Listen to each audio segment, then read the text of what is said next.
Hello friends, this is Bapi Sardar. Welcome to my channel. Basic to advance Excel ফর্মুলার 100 ভিডিওসের মধ্যে আজ আমরা ক্লাস নাম্বার 30 তে চলে এলাম। আজকের topic how to use find formula. Find formula নিয়ে আপনাদের যাবতীয় সমস্যার সমাধান করতে এই চ্যানেলটিকে ফলো করুন। আর এখনো যদি এই চ্যানেলটি সাবস্ক্রাইব না করে থাকেন, এখনই সাবস্ক্রাইব করে এই চ্যানেলের সদস্য হয়ে যান। তো আর কথা না বাড়িয়ে চলুন এই ভিডিওর মাধ্যমে কিভাবে ফাইন্ড ফর্মুলা অ্যাপ্লাই করতে হয় সেটাই শিখে নিই।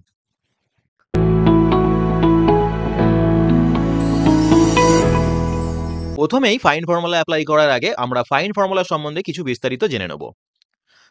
যে কোনো টেক্সট, নিউমেরিক নাম্বার, সেন্টেন্স থেকে যদি আমরা কোনো স্পেশাল ক্যারেক্টার ফাইন্ড আউট করতে চাই, সেই ক্যারেক্টারটার নাম্বার পজিশন আমরা ফাইন্ড আউট করতে চাই, সেক্ষেত্রে কিন্তু আমরা ফাইন্ড ফর্মুলা অ্যাপ্লাই করে সেই স্পেশাল ক্যারেক্টারটার নাম্বার পজিশনটা আমরা কিন্তু ফাইন্ড আউট করতে পারবো। তো চলুন বন্ধুরা, আমরা কিভাবে ফাইন্ড ফর্মুলা অ্যাপ্লাই করি সেটাই শিখে নিই। এখানে এই সিটের মধ্যে কিছু নাম আছে। এই নামের মধ্যে কিন্তু একটা অ্যালফাবেট কমন আছে, সেটা হচ্ছে এ।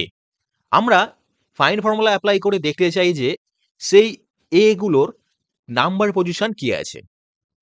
তো চলুন বন্ধুরা, আমরা ফর্মুলাটা অ্যাপ্লাই করে দেখি যে অ্যালফাবেট এ এর নাম্বার পজিশনটা কোথায় আছে। Is equal to find bracket open, এখানে চাইছে ফাইন্ড টেক্সট। তো ফাইন্ড টেক্সট যেহেতু আমরা এ অ্যালফাবেট এটাকে আমরা ফাইন্ড আউট করতে চাইছি, তাহলে আমরা ডবল ইনভার্টেড কমার মধ্যে অ্যালফাবেট এটাকে আমরা দিয়ে দেবো। ডবল ইনভার্টেড কমা ক্লোজ করব, কমা দেবো। এখানে চাইছে উইদিন টেক্সট। তো আমরা এই টেক্সটের মধ্যেই অ্যালফাবেট এর পজিশনটা ফাইন্ড আউট করতে চাই, তাহলে আমরা এই সেলটাতে ক্লিক করব। ব্র্যাকেট ক্লোজ করে এন্টার করলে দেখুন এখানে রেজাল্ট আসছে 2। এখানে রেজাল্ট 2 আসার কারণ হচ্ছে কি, তো এখানে দেখুন যে বাপি সর্দার নামটা আছে না, এখানে দেখুন যে বাপি BAPI, এই পজিশনটা কিন্তু 2 নম্বরে আছে, যার কারণে এখানে রেজাল্ট এলো 2। এবার যখন আমরা এই ফর্মুলাটাকে ড্র্যাগ করব, দেখুন এখানে নাম্বার পজিশনগুলো কিন্তু চলে আসছে। যেমন পিন্টু মণ্ডলের 11 নম্বরে এ অ্যালফাবেট এটা আছে 11 নম্বরে, যেমন বিশ্বজিৎ দাসের অ্যালফাবেট এটা আছে 5 নম্বরে। এখানে ফাইন্ড ফর্মুলা করলো কি, ফাইন্ড ফর্মুলা প্রথম যে অ্যালফাবেট এটা আছে তার কাউন্টটা কিন্তু এখানে এনে দিল। এবার আমরা দেখতে চাই যে বাপি সর্দার নামের যে সেকেন্ড অ্যালফাবেট এটা আছে সেটার নাম্বার পজিশন কত আছে সেটা যদি দেখতে চাই, তাহলে আমরা কি করব, তাহলে আমরা এখানে ফর্মুলাটাকে একটু এডিট করব। এডিট করে আমরা এই যে ব্র্যাকেট ক্লোজ করেছিলাম এটাকে রিমুভ করব। এখানে আমরা কমা দেবো। এখানে দেখুন চাইছে স্টার্ট নাম্বার।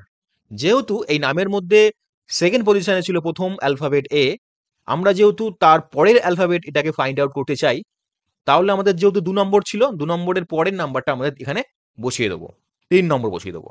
বসিয়ে আমরা যখন ব্র্যাকেট ক্লোজ করে এন্টার করব, তারপরের যে অ্যালফাবেট এটা আছে সেই অ্যালফাবেট এর নাম্বার পজিশনটা কিন্তু এখানে এনে দিচ্ছে। তো চলুন বন্ধুরা, আরো একটা এক্সাম্পলের মাধ্যমে আমরা ফাইন্ড ফর্মুলা কিভাবে অ্যাপ্লাই করতে হয় শিখে নিই। এখানে কিছু টেক্সট দেওয়া আছে, যেমন how to apply find formula in Microsoft Excel in easy way. আমরা যদি এখানে সাপোজ ধরে নিন এই মাইক্রোসফটের যে লেখাটা আছে মাইক্রোসফট এর নাম্বার পজিশনটা ফাইন্ড আউট করতে চাই, তাহলে এই ফর্মুলাটা কিভাবে কাজ করে আমরা দেখে নিই। Is equal to find bracket open, find টেক্সটের জন্য আমরা ডবল ইনভার্টেড কমার মধ্যে এখানে লিখে দেবো মাইক্রোসফট। যেহেতু এই টেক্সটের মধ্যে মাইক্রোসফটটাকে কিন্তু ও ফাইন্ড আউট করবে আর কি।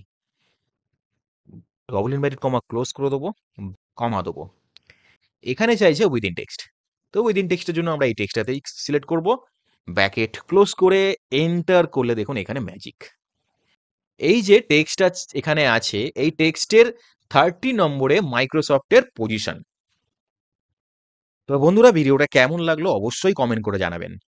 আর এই ধরনের আরো ইনফরমেটিভ ভিডিও পাওয়ার জন্য এই চ্যানেলটিকে ফলো করে রাখুন। আর অবশ্যই সাবস্ক্রাইব করে রাখবেন। থ্যাংক ইউ বন্ধুরা।